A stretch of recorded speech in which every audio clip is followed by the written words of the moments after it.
Hello guys, welcome in chemistry classes by Sanjay Pandey. आज हम लोग इस वीडियो में factors affecting rate of reaction पढ़ने वाले हैं।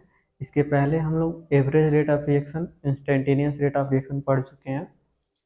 तो factors affecting rate of reaction का मतलब है कि ऐसी क्या चीज़ें हैं जो हमारे किसी भी रिएक्शन के स्पीड को चेंज कर सकती हैं, यानी कि स्लो कर सकती हैं या फास्ट कर सकती हैं। तो हम अधिकतर देखते हैं कि अगर हमें किसी चीज़ से रिएक्ट कराना है और फास्ट कराना है तो हम उसको क्या कर देते हैं, हीट कर देते हैं। तो वो जल्दी से आपस में रिएक्ट कर लेते हैं।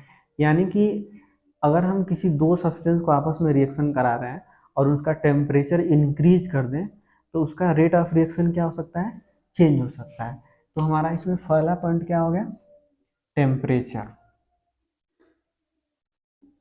तो अधिकतर रिएक्शन में ऐसा होता है कि हम टेम्परेचर इंक्रीज करते हैं तो जो रेट ऑफ रिएक्शन होता है इंक्रीज हो जाता है। लेकिन कुछ ऐसे भी रिएक्शन है कि जिसमें टेम्परेचर इंक्रीज करने के बावजूद जो रेट ऑफ रिएक्शन है वो स्लो हो जाता है। जो एक्सोथर्मिक रिएक्शन होते हैं, यानी कि जिसमें हीट निकलता है, तो उसका अगर हम टेम्परेचर इंक्रीज करेंगे तो उसका रेट ऑफ रिएक्शन स्लो हो जाएगा। फिर सेकेंड पॉइंट इसका ये हम लोग देखते हैं कि जैसे कुछ सब्सटेंस होते हैं जो बहुत फास्ट रिएक्ट कर लेते हैं, जो बहुत कुछ स्लो रिएक्ट करते हैं। जैसे कि अगर हम सोडियम को पानी में डालते हैं तो बहुत फास्ट रिएक्ट करता है। वही अगर हम एक आयरन के टुकड़े को अगर डालें पानी में तो उसका रिएक्शन बहुत स्लो होता है।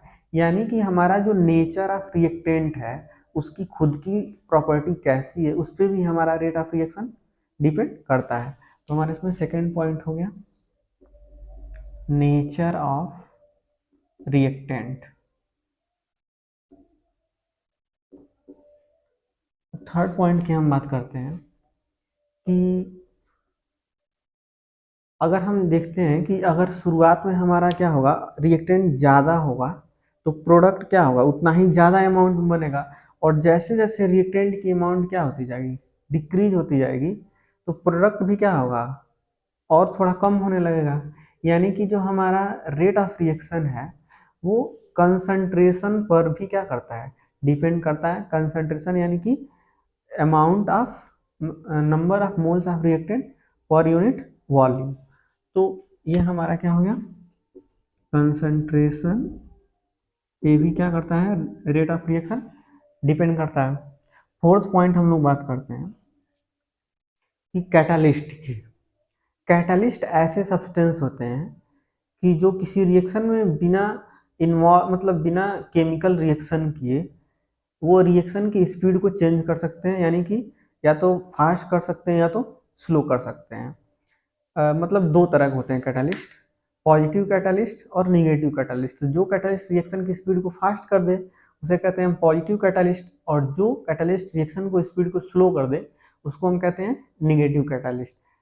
तो इसके बाद हमारा जैसे एक वो है अमोनिया के फॉर्मेशन में N2+3H2, और ढेर सारे ऐसे कैटालिस्ट हैं, उसके बारे में हम लोग पढ़ेंगे आगे। हो गया हमारा कैटालिस्ट। उसके बाद फिफ्थ पॉइंट आता है हमारा एक्सपोजर टू रेडिएशन।